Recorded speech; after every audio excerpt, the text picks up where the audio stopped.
Hi everybody. Today we're going to be doing some boat repairs. Guy brought in a little River John boat that had wore a hole in the bottom.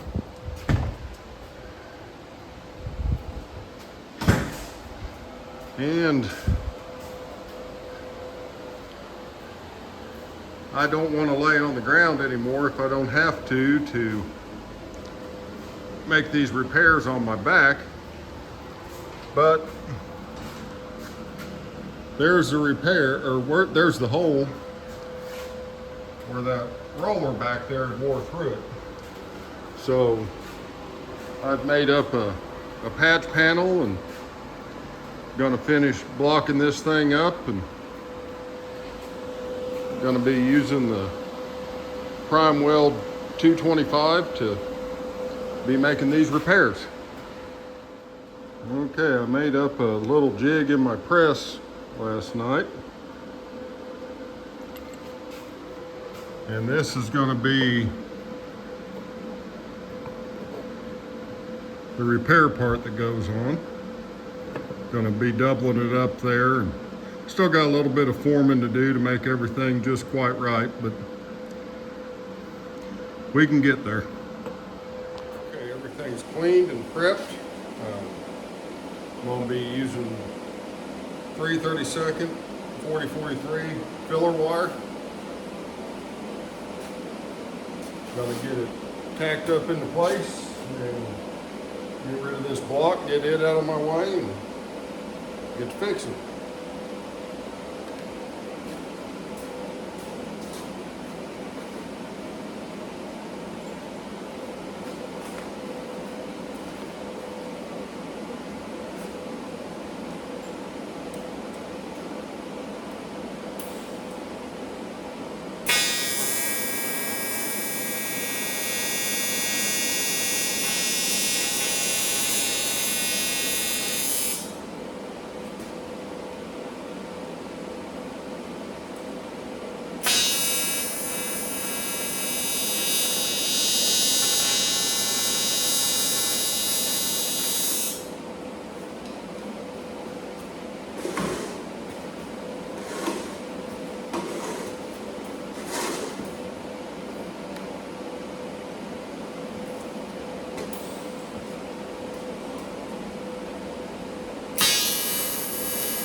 Well guys, here's an overhead out of position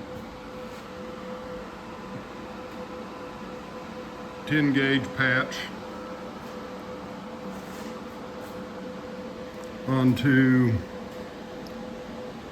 about a 14 gauge skin, maybe 12, thinner, that's all I know. And I cleaned on it as much as I could, but between the powder coating and the Bondo that he tried to fix it with, JB Weld, I guess he said it was. I feel very confident in the repair, but it was a little bit of a struggle. There was a lot of impurities that were coming out of there.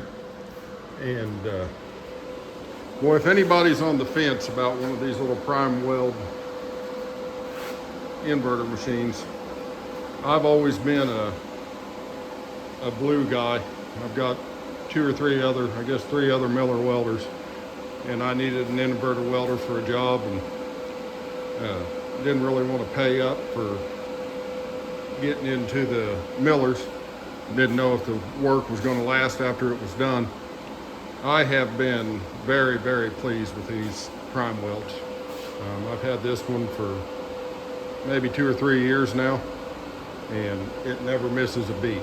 It seems to be the one that if I'm going to TIG weld, I'll almost gravitate towards it before I do the synchro I've got over here in the corner. But I guess I'm going to get the stands out from underneath it and get the trailer back under it and start letting her down.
Well guys, I guess that's it for the repair. I'm going to get a hold of the customer, let him know it's ready, and get back to working on the next project. Thanks for taking the time to watch it, and don't forget to like, and any questions or comments, just put them below.